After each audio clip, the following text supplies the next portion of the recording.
جالب به این از دوستای عزیز که من اولین بارم است چیکن با قایماق و سیب مرچ سیاه میکس میبینم و قرار است زیر طعمش بچشم. چیکن سالاد دوستا آماده است. میتونیم تو چک کنیم. دوستای عزیز سلام، خوش آمدین به برنامه آشپزی.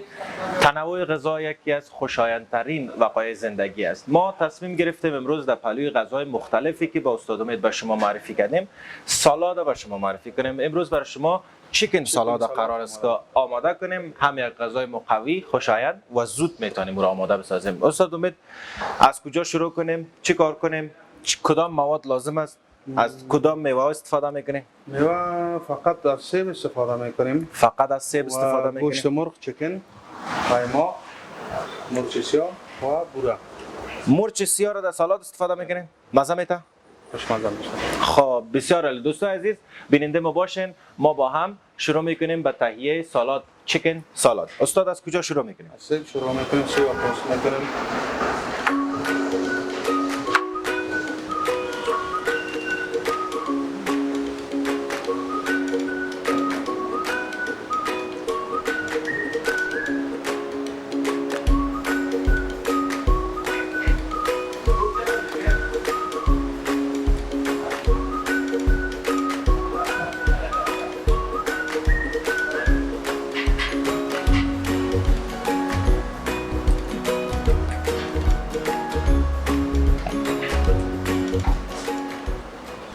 میتونیم که با پوستش هم استفاده کنیم بدون از اینکه پوستش برداریم؟ سالاد نخیر. در سالاد نخیر.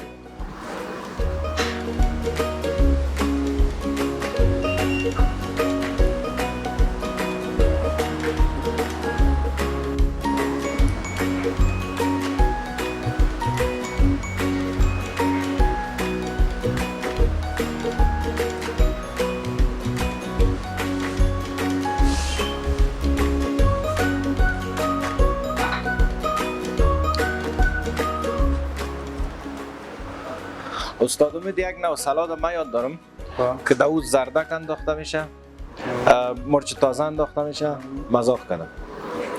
اما میتونیم میوه‌جات با هم میکس کنیم، فقط قایماق در داخلش میکس کنیم با بوره. او آسان است.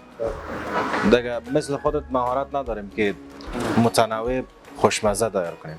میتونیم که سالاد از رومی، بادرنگ، کاهو، گشنیز، مرچ تازه و مرچ تلمه میگن گاردن سالاد. گاردن سالاد بسیار عالی. یک روز انشالله میتونیم که گاردن سالاد هم به دوستا و بینندای ما نشان بدیم. خب دوستا دو دانه سیب پوست کردیم. ما میخوایم که سیب توته کنیم.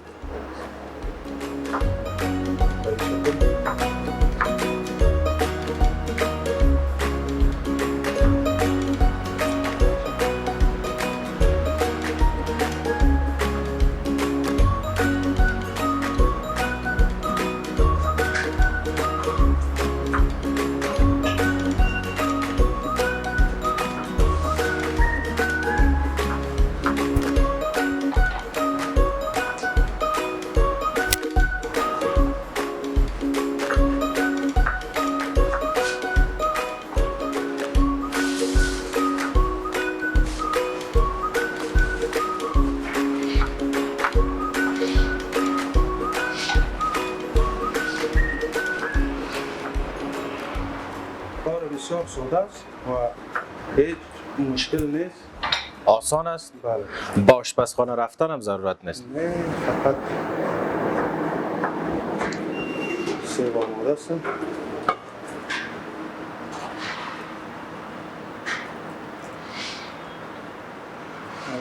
قسمی که میبینین گوشت مرغ تیار جوش دادیم. خب بسیار عالی. گوشت مرغ جوش داده است دوستان عزیز. پیسز اسمال پیسز داره. سینه مرغ است فکر میکنم.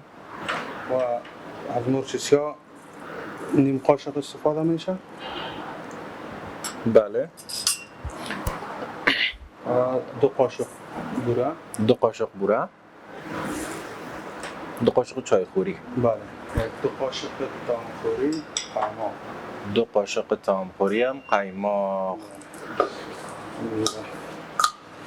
مخلوط میسازیم.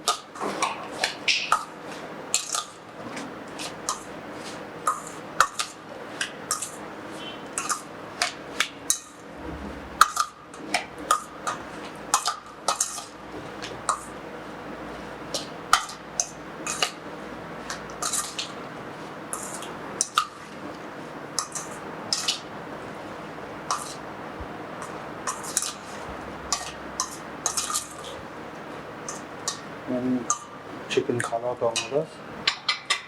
بسیار عالی.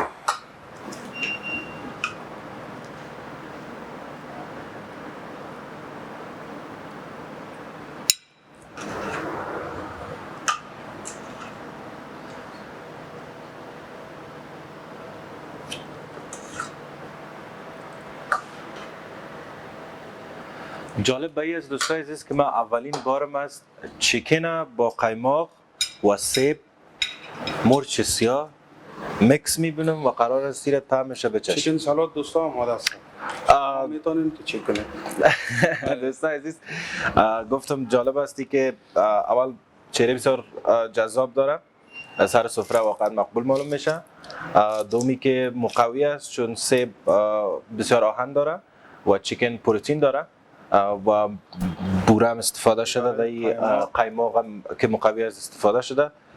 ما یک دانه سیب همراه یک دانه چیکن نوش جانتان. با اجازه تان باش پف کنم داغ نباشه. نه داغ نیست.